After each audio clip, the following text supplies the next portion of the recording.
Dear students, industries, India industries. Industries are the key for any economic activity or growth and development of a nation. Let's go into details. Next. Importance of industries. Why are industries important for any country? The state of economic development of any country is decided by the industrial development. If a country is well developed from the viewpoint of industries, definitely its GDP will go up, national income will mount up, and nation will be able to move on the path of progress and development. Industries are the main features of modern civilization. They provide us necessary materials. Most of the materials, you look around, whatever you use, they all come from different kinds of industries. The paper we write, the iron cupboard you have, the bricks you get, the cement you procure, the medical equipments you have, the vehicles that run on the roads, all these have to come manufactured in different industries. We have different kinds of industries, varieties of industries. We will have a bird's eye view of all these, in today's lesson. They provide us employment. 16% of the employment in our country is in the industrial sector. Opportunities contribute to the national income. About 1/3 of our national income comes from the industries. Next, meaning of industries. What is an industry? Any human activity engaged in the conversion of raw materials into finished products or readily usable materials is what you call as industry. Now we have sugar cane being grown. Sugar cane, though it is eaten, you chew and enjoy. Actually, you have to get it processed and convert it into sugar. Sugar can be stored. Sugar can be stored for years together. From the sugarcane juice, you have to get sugar. Now that is a manufacturing process. It involves a process. What you get from sugarcane is the juice. Beyond that, if you have to get gur or jaggery or sugar, it involves a process. This process is called as the manufacturing process. Most of these manufacturing processes in olden days, they were small scale industries in villages. But as years advanced and man had to find out easy methods of procuring the finished product, naturally he thought of going for huge machines wherein the production will be at a much higher rate. You have few employees working, but the total produce is much higher. Any human activity engaged in the conversion of raw materials. Now in the case of paper, you have bamboos, grass or bagasse. From that you get paper. It's a big process. It's not a simple process. Now that is the manufacturing process. From raw materials you come to finished products. It may be cement, it may be paper, it may be steel. We don't get steel underground. We get iron ore. Iron ore cannot be used directly. You have to subject it to a process. And ultimately you get steel, the kind of steel what you need for making machines. Now this is the manufacturing process. Now manufacturing process has taken care of by these large scale industries or readily usable materials. You may get the TV sets. TV sets get ready in a huge electronic industry.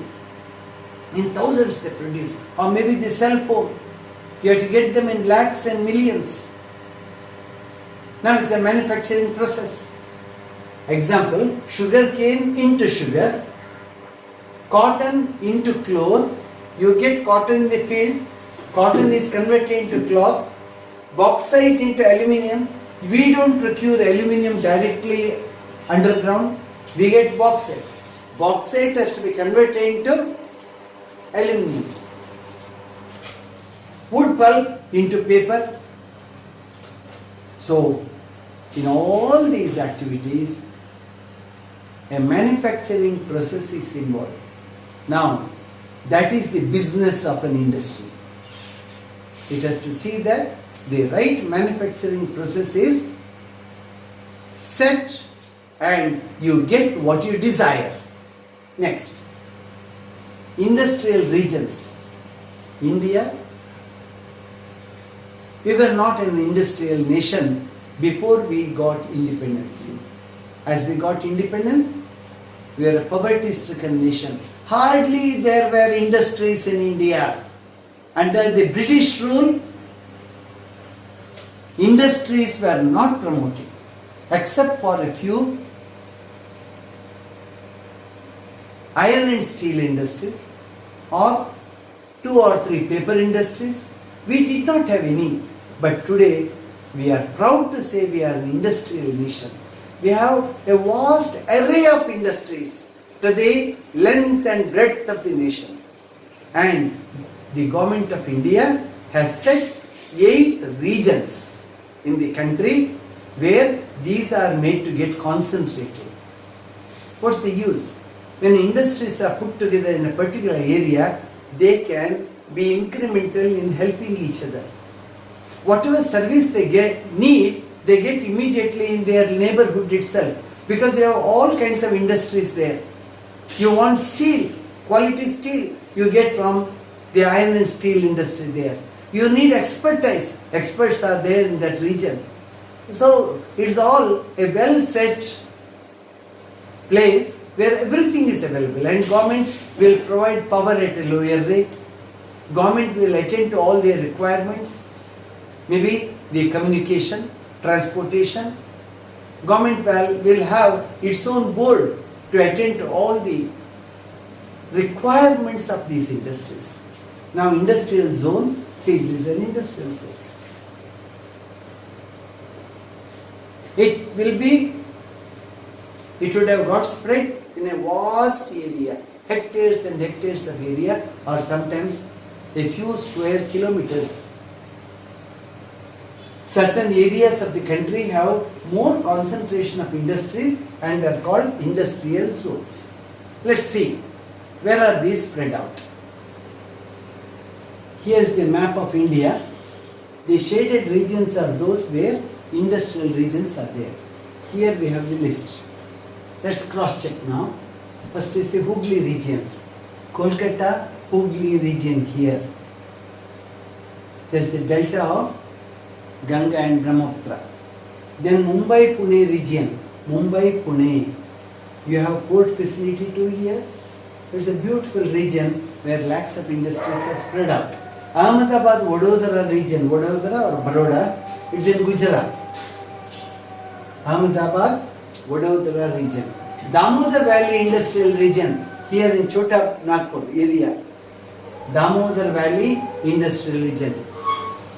Then Southern Industrial Region here, around Bangalore.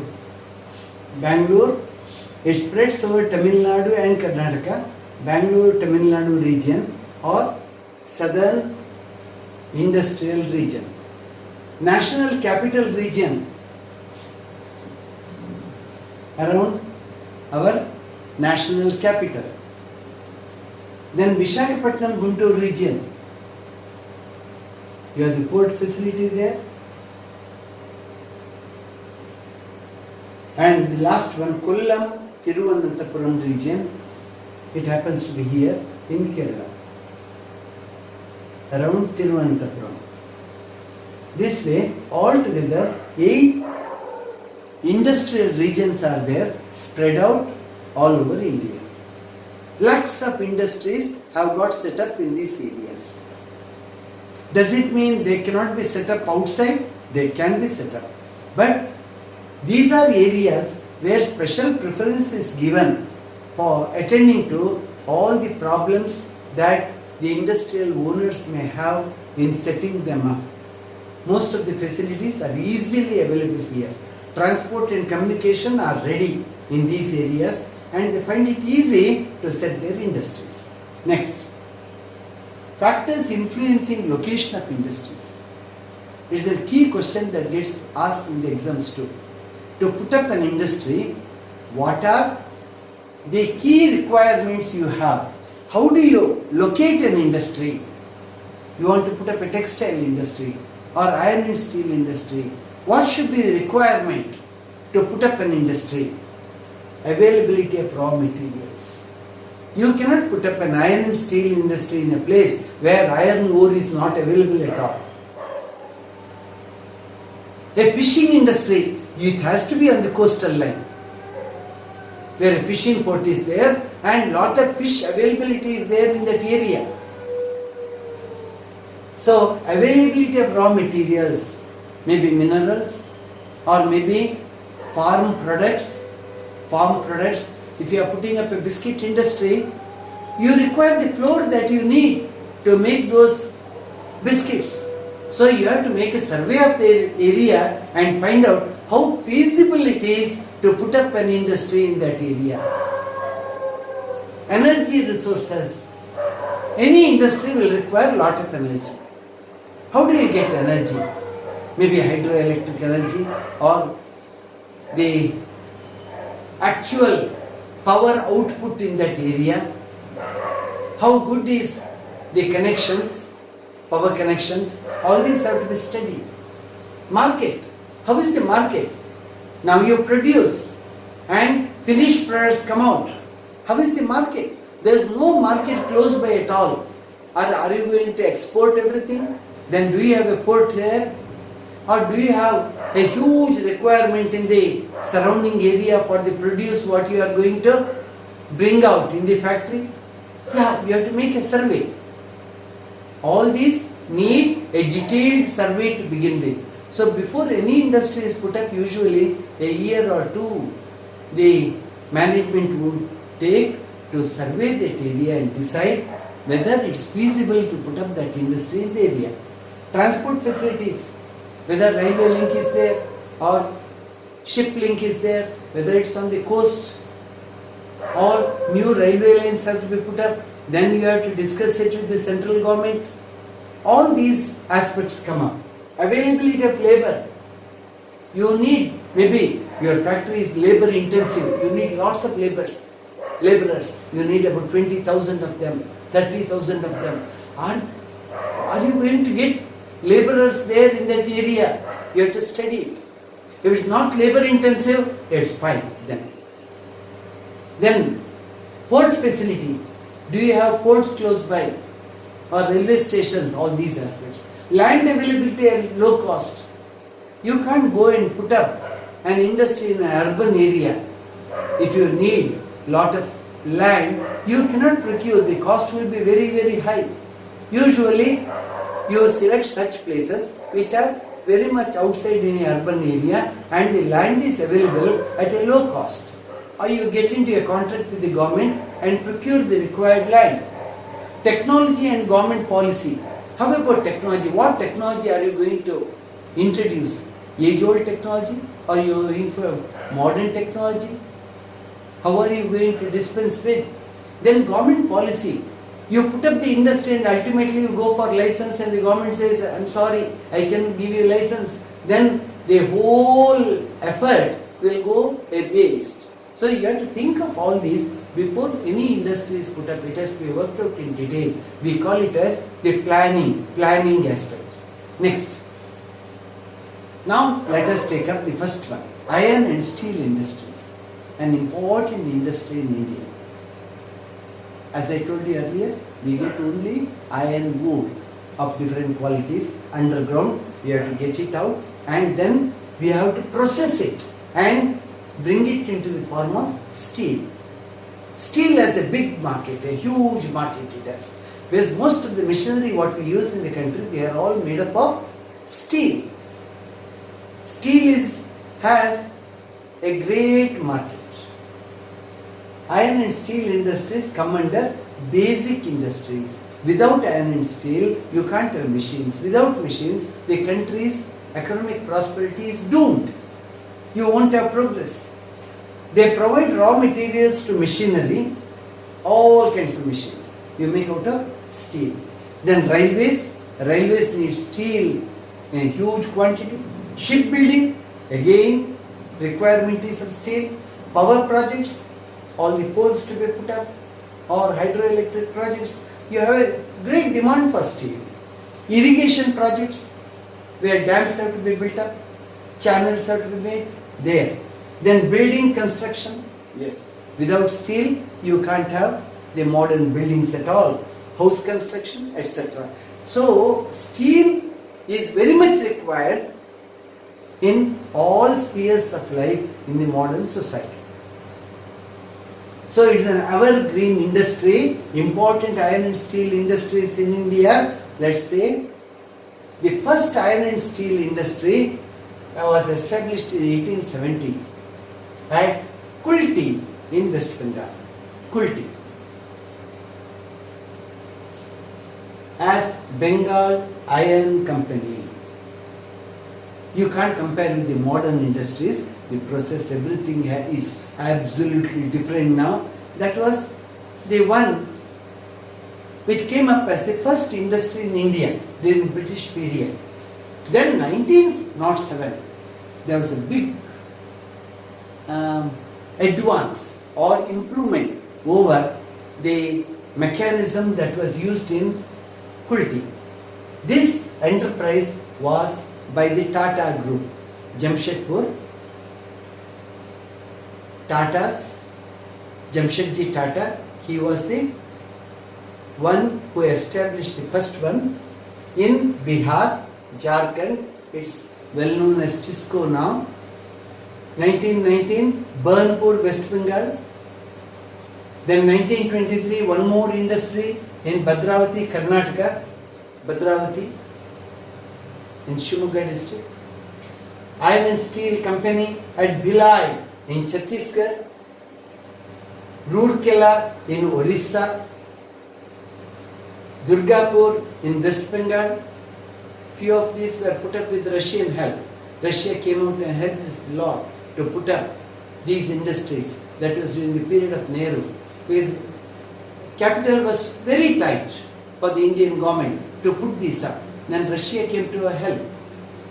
Bokaro in Jharkhand, Salem in Tamil Nadu, Visakhapatnam in Andhra Pradesh, and besides the big scale iron and steel industries, we have many more small scale industries. Small scale. They are small units, small factories. Here you see Bhilai, Chhattisgarh, Jamshedpur, Jharkhand, then Durgapur, it comes in West Bengal, then Bhadravati, that is Karnataka, then Vizag, Salem in Tamil Nadu, Rourkela in Orissa. So they are spread out everywhere. You can look into the map which is given in your textbook, or open any atlas and look into iron and steel industries in India. You can find out the key main, about 5 or 6 industries, you know them well. And you should be in a position to locate them on the map too. Next. Cotton textile industries. The second one. Cotton textile industries. Again here, what we get in the field is only cotton. From cotton you have to get cloth. Cloth manufacture. Textile industries, production of cloth from various fibers is called as textile industries. Example, cotton textile, jute industry, silk industry, woolen industry, and production of cloth from synthetic fibers. So the textile industry, when we say, don't think it's only the cotton industry. You have all these, jute industry, especially in Bengal. From jute fiber we get jute, a natural fiber. It has a great demand all over the world, and jute is grown mainly in India. India is the only country that grows jute. That is in the Sundarbans, in the delta, Sundarban delta of Bengal. Then silk industry. Next to China, it is India. We are foremost in growing silk industry. And silk has a great demand, and silk fiber is very costly. Woolen industry, sheep. Australia stands first in the world. India is also known for woolen industry, wool. Again, different kinds of wool you have. Right from the ordinary wool from the sheep, you have up to Pashmina wool you get in Kashmir. Pashmina wool you get from the Kashmiri goats. Very costly. A shawl will cost about 1 lakh rupees. A simple shawl that women put will cost about 1 lakh rupees. It has a huge market in the world. Now India is going on a big scale with Pashmina silk. Okay, then synthetic fibers. This is from petroleum. From petroleum you get synthetic fibers. It's a big market. Again, synthetic fabrics have a big market. All these together you call it as textile industry. But when it comes to cotton textiles, two states that are very prominent in our country, they are Maharashtra and Gujarat. Maharashtra and Gujarat. Surat and Ahmedabad and Mumbai, they are known for textile industries. Surat and Ahmedabad, hundreds of them, everywhere you find textile industries. They feed the entire world. The first cotton textile mill was established at Mumbai and Bharuch in 1854. In 1951, there were 378 cotton textile industries. Today, we have innumerable number of cotton industries in India. It increased to 1,773, our achievement during the free period of independence, 2008. Next. Distribution of cotton textile industries. Maharashtra, Gujarat, I told you. Next comes Tamil Nadu. Karnataka, we are not far behind. Especially northern Karnataka grows a lot of cotton. We have black soil. To grow cotton, you need black soil. Remember, black soil, cotton. A common question that's asked. The soil that you require to grow cotton is dash. You have to fill in black soil. North Karnataka has black soil. That's why cotton industry is quite advanced here.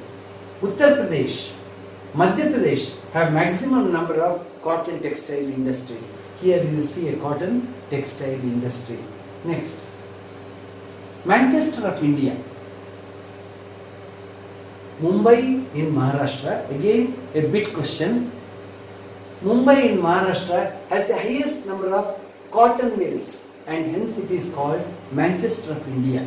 This nomenclature Mumbai called when British were ruling us. At that time they called it. They named Mumbai as Manchester.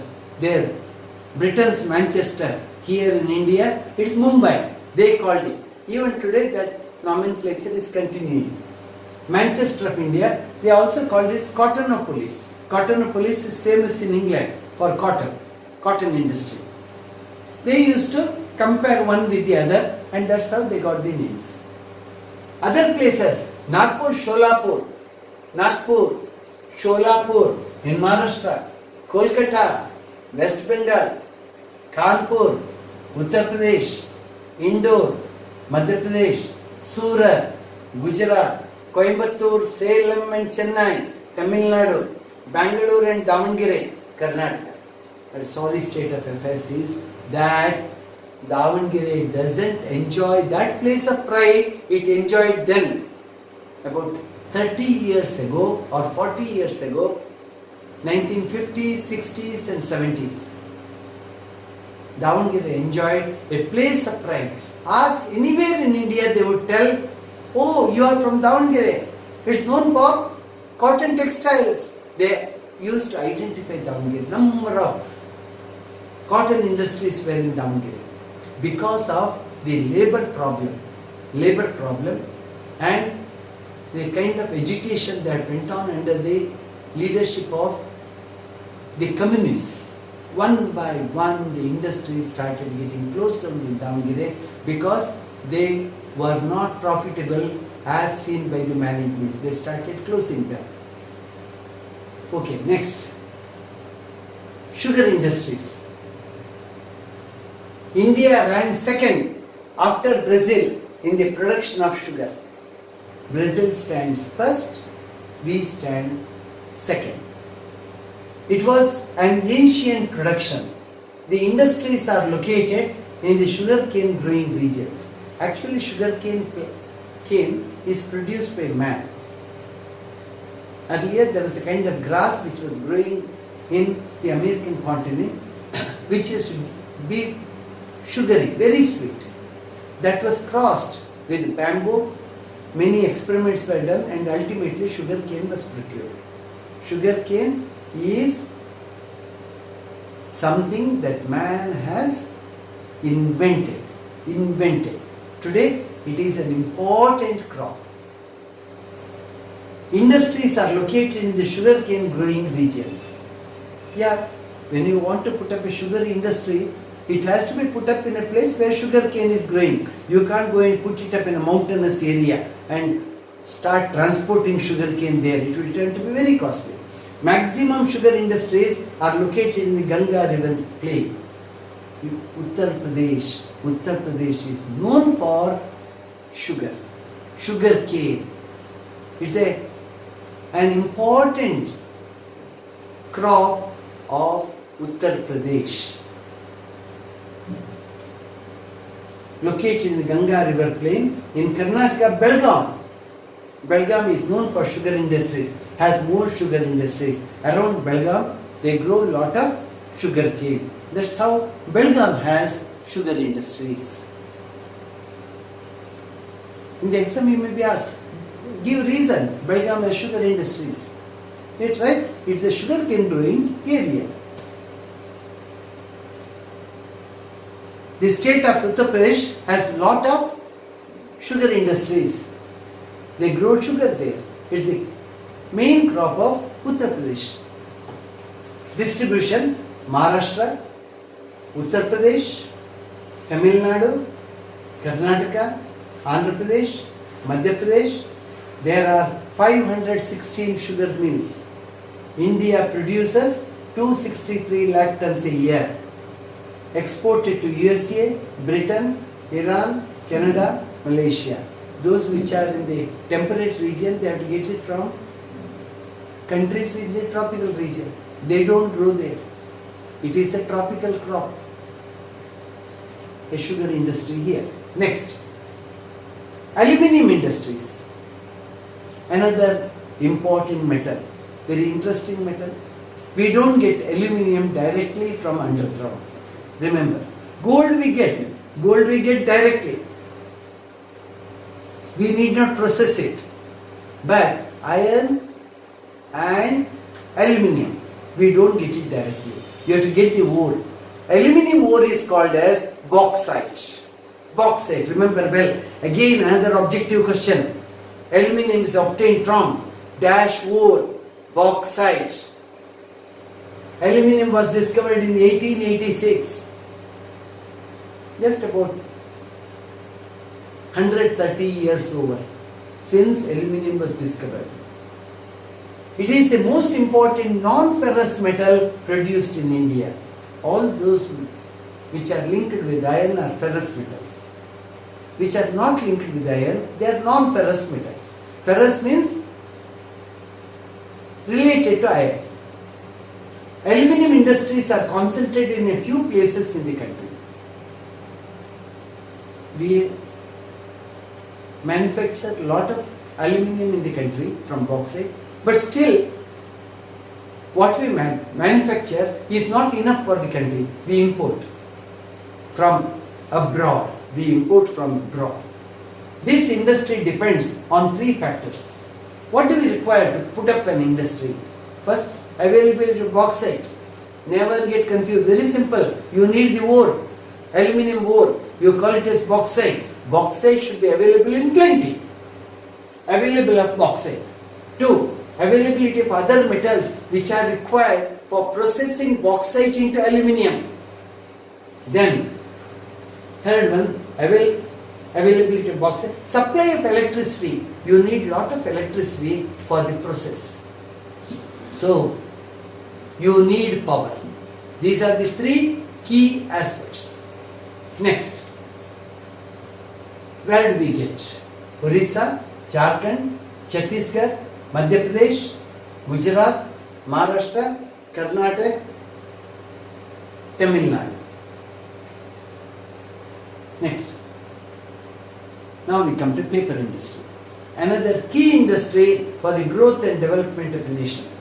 Today, importance of paper has come down because we rely more and more on digital services. But the last 100 and 150 years saw paper playing a very important role in the growth of economy of a nation. It's also true that at the international level they used to decide how well a particular country has progressed based on how much of paper they produce and use. So that was a key aspect which used to guide them to find out how advanced the country is. Okay, the first paper industry in India was started in Serampur of West Bengal, but it was not a great success. That was an early attempt. The factory did not do well on the banks of the river Hooghly. Later, another factory was started in 1867 at Balli near Kolkata. There, it was a great success. It functioned very well. Today, we have innumerable number of paper industries, big and small, all over the country. Next. West Bengal has more paper industries. These factories are also established in Mumbai, Pune, Chhindwara, Amaravati, Nagpur, Nasik, Karad, Rajahmundry, Raigad. Rajahmundry is the Andhra Pradesh. Raigad, Tirupati, Meerut, Varanasi, UP, Ghaziabad. States of Gujarat, Orissa, Madhya Pradesh, Tamil Nadu also have paper industries. There are 568 paper mills in India. Newsprint paper is being imported from Norway. Whatever paper we produce, it is not enough for the country. Especially the newsprint, what is used for bringing out newspapers, it is being imported from Norway. Norway is a great exporter of newsprint. Norway and Canada. Norway, Sweden and Canada and Denmark too. We get from Norway, newsprint. Now, newsprint too is recycled again. Nearly 10 times the recycle before it goes as a waste and used otherwise. Same paper, pulp. It is made into pulp, used again and again, nearly 10 times in industries, because there is a shortage of newsprint. Whatever the world is producing is not enough. That's why the world is interested in switching over to the digital fields for our dependence. Next, knowledge-based industries. All computer industries, we call them as knowledge-based industries. These industries based on human knowledge are called knowledge-based industries. That's why we call it as information technology. On one side, information that we have been able to pile up. huge amount of information we have piled up. See, almost every year, whatever information this world has nearly gets doubled up.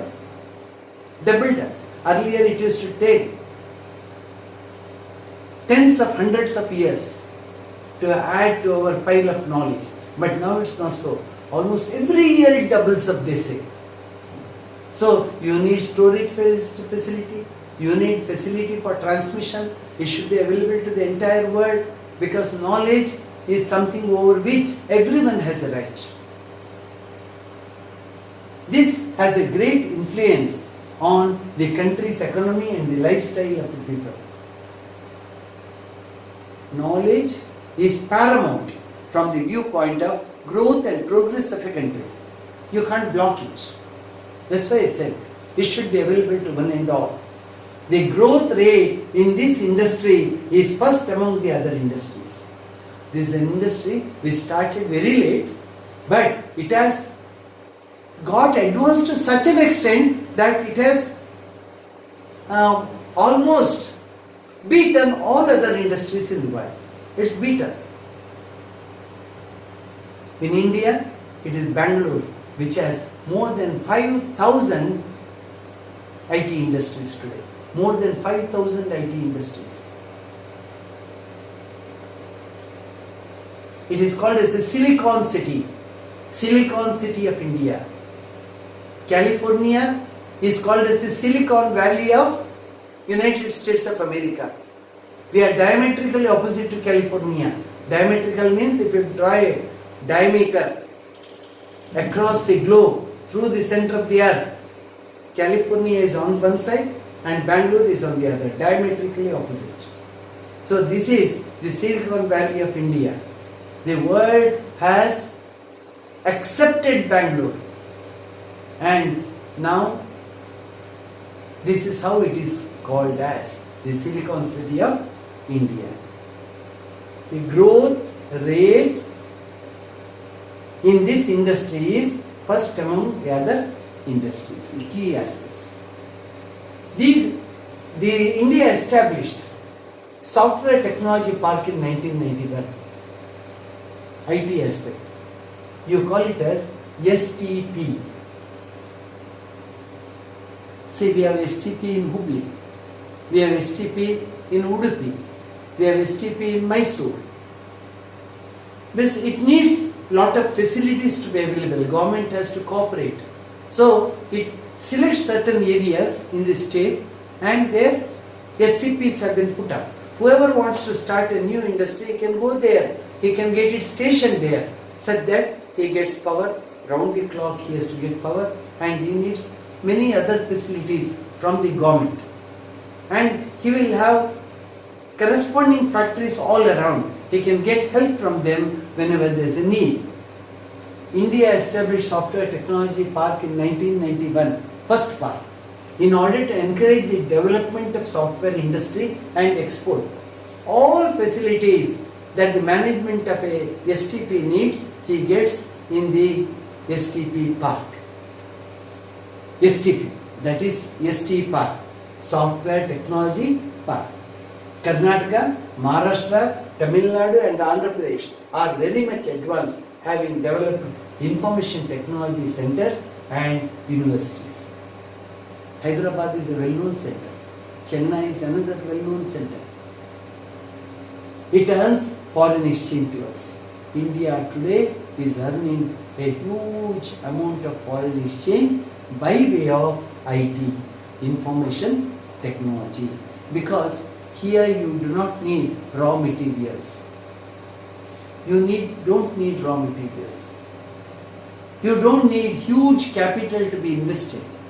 But whatever you develop and you produce, that will have a very good rate, price in the market. India needed a field like this, today India has got. That's why the government too is taking lot of interest in this particular field. We are serving the whole world today in the field of information technology, mainly European countries and the American continent. especially United States of America, which procures lot of benefit from the ST parks in India. Bangalore is known as the Silicon City of India. A key question for the exam, remember, Bengaluru is the center of information technology. In Karnataka, software technology parks have been set up in Bangalore, Mysore, Mangalore, Udupi and Hubli. And people are interested in putting up ST parks in Bangalore and surrounding areas mainly because here you get the employees easily. Lots of engineering colleges are there and you get the manpower easily. Okay, and Bangalore has all the facilities that are required for putting up a software technology park.